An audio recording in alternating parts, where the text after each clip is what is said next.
নমস্কার, happy hours with ইশিতার একটি mini ব্লগে সবাইকে স্বাগত। আশা করি সবাই খুব ভালো আছো, আমিও ভালো আছি। আজকে নিয়ে এসেছি আরেকটি ভর্তার রেসিপি নিয়ে। দেখে কি মনে হচ্ছে এটা কী ভর্তা হতে পারে? একদম, এটা হচ্ছে কচু ভর্তা। ভর্তা মেইনলি আমার খেতে খুব ভালো লাগে। রসুন দিয়ে যে কোনো কিছু বাটা বা কিছু হোক না কেন, সেটাই আমার খুব পছন্দের। তো ওই জন্য প্রায় দিনই এরকমভাবে এগুলো একটা দুটো করে চলছেই। তো আজকে ওই কচুটাকে কেটে ছুলে নিয়ে ভালো করে গ্রেট করে নেওয়া হয়েছে। এবং এই ভর্তাতে নর্মালি আমরা সবাই জানি যা যা লাগে, রসুন, কালো জিরে, এগুলো হাতের কাছে রাখা হয়েছে। আর লঙ্কা হচ্ছে বাড়ির গাছের লঙ্কা। এর আগেও আমি দেখিয়েছিলাম যে বাড়ির গাছের লঙ্কা দিয়ে রান্না করলে একটা আলাদাই স্বাদ হয়।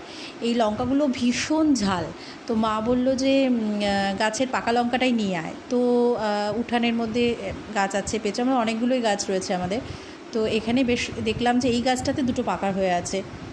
তো সেজন্য এই দুটো ছিঁড়ে নিয়ে আসলাম। দুটোর বেশি দেবো না, কারণ প্রচণ্ড ঝাল। আমার মেয়েও একটু খায়, ও খুব ভালোবাসে এসব বাটাবাটি ভর্তা টাইপের ব্যাপারগুলো। তো সেই জন্য জাস্ট দুটো লঙ্কাই নিয়ে এসেছি। কড়াইতে তেল দেওয়া হয়েছে, তেল দিয়ে সর্ষের তেল ছাড়া তো ভর্তা হয়ই না, তাই সর্ষের তেল দেওয়া হয়েছে অল্প করে। তারপরে তেলটা গরম হলে কালো জিরা ফোড়ন দেওয়া হলো। কালো জিরা, এরপরে রসুন একটু রসুনটাকে থেতো করে এবং লঙ্কা, এই সব তিনটে ফোড়ন দিয়ে ভালো করে ভাজা করা হচ্ছে। মানে লঙ্কাগুলোকে আর করা হচ্ছে, বীজগুলো বেরিয়ে, মানে পুরো ঝাল ঝাল, আহা। তো এখানে এবারে এটাকে ভালো মতন ভাজা হয়ে গেলে তারপরে কচু যে গ্রেট করে রাখা রয়েছে সেটা দিয়ে দেওয়া হবে। তো এবারে এই তেলের মধ্যে একটু হলুদটা অল্প পরিমাণে দিয়ে দেওয়া হলো। তার কারণ হলুদের যে একটা গন্ধ হয় তেলের দিলে পরে সেটা ভাজাটা হয়ে যায়। কারণ যেহেতু এটা ভর্তা হবে, একবারে মেখে যাবে, তো কচুর সাথে বা যে কোনো কিছু যেটাই ভর্তা করো না কেন তোমরা, সেটার সাথে মিশে গিয়ে তো হলুদের গন্ধ করতে পারি। সেই জন্য একটু ভাজা হয়ে গেল। এবারে কড়াইটা একটু গ্যাসটা একটু কমিয়ে নিয়ে তারপরে কচুটা যেটা গ্রেট করে রাখা ছিল সেটা দিয়ে দেওয়া হলো। এবার দিয়ে ভালো করে নাড়াচাড়া করতে হবে।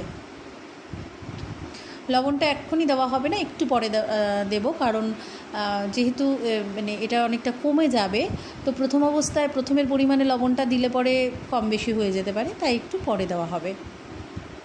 এখন এটাকে পুরোপুরি ভাজা হচ্ছে, দেখতেই পাচ্ছ। মোটামুটি ভাজা হয়ে যাবে, তারপরে লবণ দেওয়া হবে আর সামান্য স্বাদ মতো একটু চিনি। কারণ অতিরিক্ত ঝাল যদি হয়ে যায় মেয়েও খেতে পারবে না, বা আমিও খুব বেশি ঝাল তো খেতে পারি না। তোমরা নিজেদের স্বাদ মতন ঝাল, নুন, মিষ্টি সেভাবেই দিয়ে নেবে। স্বাদ মতন লবণ দিয়ে দেওয়া হলো। এরপরে আরও নাড়াচাড়া করতে হবে। তো তোমরা কমেন্ট করে জানাও যে আমার এই ব্লগগুলো কেমন লাগছে। আর যদি ভালো লাগে লাইক, কমেন্ট এবং ফলো করতে ভুলবে না আমার পেজটিকে। তো প্লিজ প্রোফাইলটিকে ফলো করে দিও এবং শেয়ার করো, যাতে তোমাদের বন্ধুদের কাছেও আমার